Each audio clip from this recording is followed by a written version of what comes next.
Hello, I'm Dr. Collins, and in this clinical skills video we're going to take a look at how to perform a 6-week baby check. This appointment is usually done between 6 to 8 weeks of life and provides a full assessment of a baby's physical health.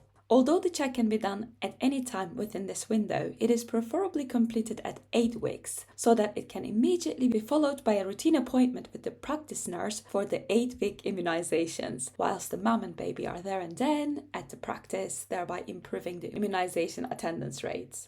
Beyond the physical examination, the 6-week check has 2 additional key objectives: identifying any safeguarding concerns and assessing maternal mental health so that timely support can be provided both for the baby and the mum where needed. Before starting the physical examination, take a moment to gather some key background information. This will also help you build a rapport with the mum so that if she needs to raise any concerns, she feels comfortable to do so. Is this their first baby, or do they have any other kids, which might mean that they're more experienced? Was the baby delivered with vaginal delivery, or did the mum need a section or instrumental delivery? What about the blood loss? Does mum need a blood test to check her hemoglobin or iron supplementation needs? How far along was the pregnancy at delivery, so that you know whether you need to take prematurity into account? Were there any issues flagged by the hospital at any given point? Is the baby smiling yet? Because this is an early developmental milestone that emerges at around 6 weeks. Was the hearing screening done before discharge?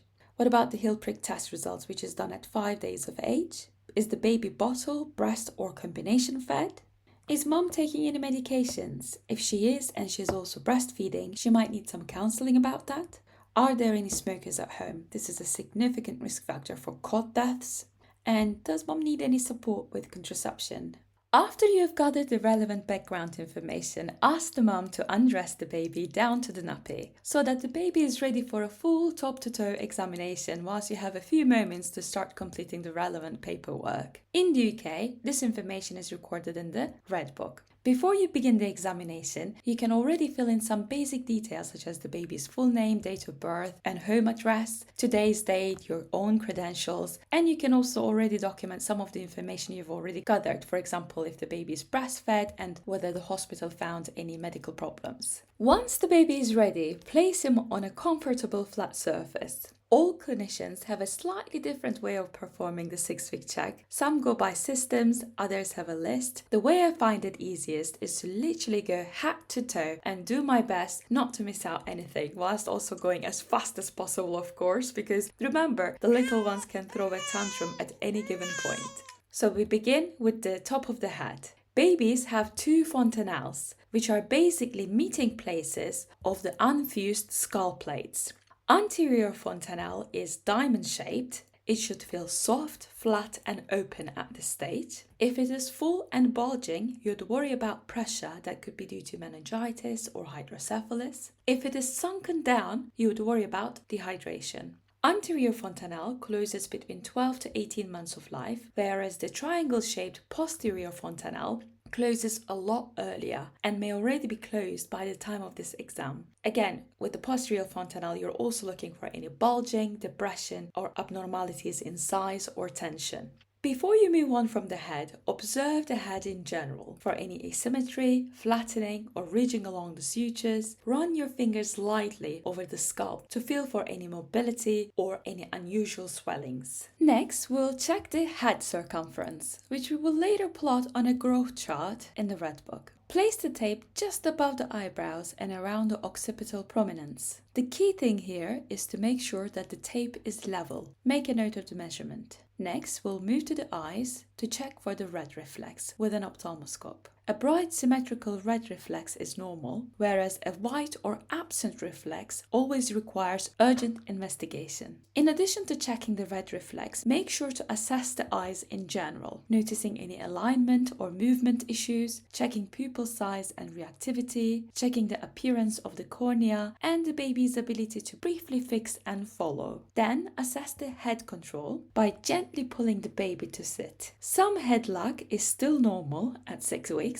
but the baby should be starting to show attempts to hold their head up. Excessive or persistent head lag should make you consider hypotonia. Another way to assess head control is by lifting the baby into the ventral suspension position and observing the baby's head posture. At 6 weeks of age, the baby should be able to briefly hold their head at least in line with their body. If the baby's head clearly hangs below the level of the trunk, this suggests low muscle tone, or in other words, hypotonia, which might be suggestive of, for example, cerebral palsy. Next, we will assess baby's hearing. Make some gentle sounds near each ear, one side at a time, ensuring that the baby cannot see you. Observe for any response that suggests the baby has registered the sound, for example, by being startled, some eye movement, or turning of their head towards the sound. A lack of response does not confirm hearing loss, but it should be noted and prompt you for further follow-up. We then move on to the mouth. There are 2 key things to assess here. First, check that the palate is intact. Using a gloved finger, what you'll do is you will gently and quickly sweep along the roof of the mouth to feel for any cleft which would feel like a gap on the soft palate. Secondly, look for any signs of tongue tie by observing the linguinal frenulum and the movement of the tongue. A significant tongue tie might restrict tongue elevation and can be associated with feeding difficulties.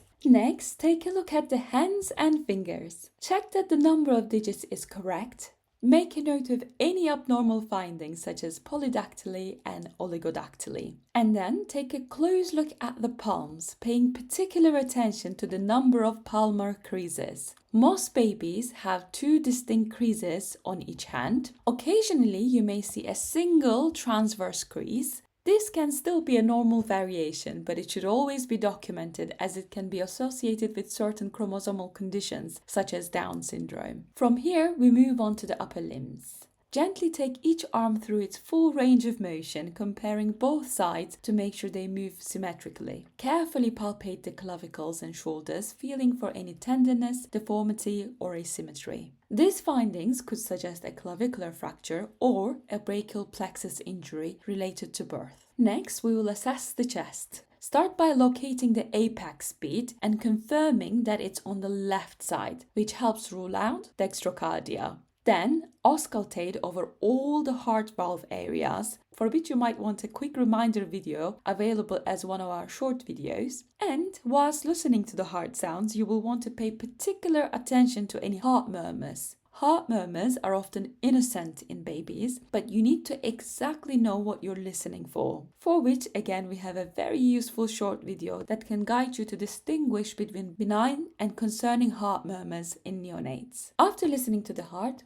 we will move on to the lungs. Listen to the chest whilst also inspecting the chest wall for overall shape and symmetry, making a note of any chest wall deformities such as pectus carinatum or excavatum, and observe the baby's overall breathing pattern. Next, we will examine the abdomen, assessing for any organomegaly or masses, such as umbilical or inguinal hernias. It is normal to palpate a small liver edge in infants. However, it should not feel firm or tender. Ensure that the umbilical cord stump is healing appropriately with no signs of infection, such as redness, discharge, or bleeding. We will then palpate the femoral pulses. These should be present, equal, and strong bilaterally. Weak or absent femoral pulses should raise concern for coarctation of the aorta and warrant urgent further assessment. Next, we will examine the hips to assess for developmental dysplasia of the hip. Before performing the Ortolani and Barlow special tests, I like starting by assessing the femoral length, which already gives me a clear visual indication that there might be some underlying issues here. For this, you simply gently and partially flex the knees of the baby and visually compare the femur lengths from a side view. In hip dysplasia, the affected limb will appear slightly shorter. We will next perform the special tests. And a simple way to remember the order of the tests is with a fun analogy. Barlow starts with the letters BA, like the word baddie, so it must be performed first to dislocate the hip, and then the Ortolani test comes in to save the day and relocates the hip. So, for Barlow maneuver, we stabilize the contralateral hip with one hand, and with the other hand, the examined hip is held in a flexed position and gently adducted. A gentle but firm posterior force is applied along the femur to assess whether the femoral head can be displaced from the acetabulum.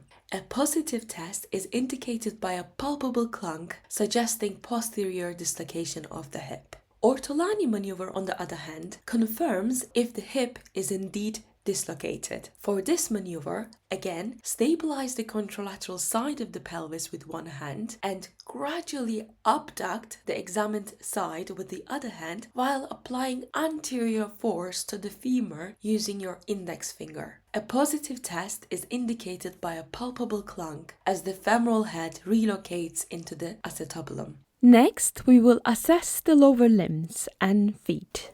Inspect the feet for overall symmetry and count the number of toes.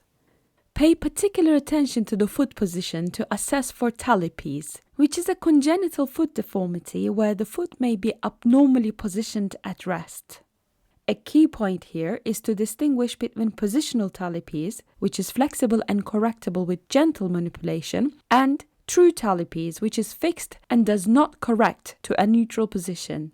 Any rigid deformity should be referred for early orthopedic input. After this, we will measure baby's length. This is done with the baby lying flat on a firm surface. Ensure that the baby's head is positioned centrally and gently straighten the legs, bringing the heels down.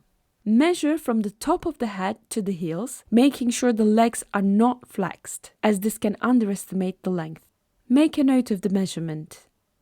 Last thing to check before removing the nappy is the Moro Reflex, which is a primitive reflex that checks for normal neurological function and muscle tone.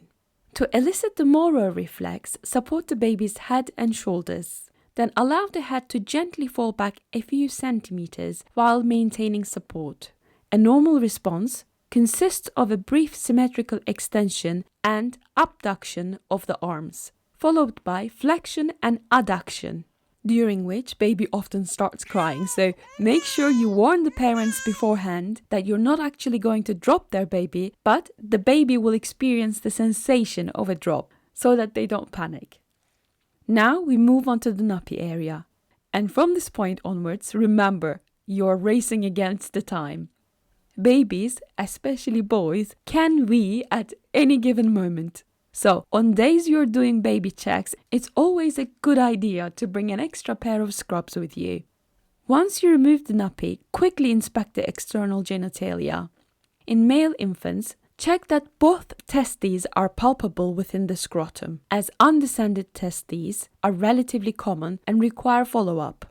If bilateral impalpable undescended testes are identified at this point, baby should be urgently referred to a pediatrician. If one or both testes are palpable but not located in the scrotum, arrange re-examination at 3 to 4 months of age. If the testes remain undescended at that point, refer to a pediatric surgeon to be seen by 6 months of age. In all babies, be alert for signs of ambiguous genitalia, which would require urgent specialist referral. While the nappy is off, also quickly inspect the perianal area and confirm that the anus is patent. Finally, we will weigh the baby without the nappy to ensure an accurate measurement. Once this is done, return the baby to mum, plot the length, weight and head circumference measurements on the appropriate growth charts in the red book, and complete the rest of the paperwork on the green page. Document any findings and refer appropriately if any abnormalities were detected during the exam. Thanks for watching. If you liked this video, please like and subscribe to fuel the passion to create more videos. And don't forget to check out our other clinical videos. Good luck!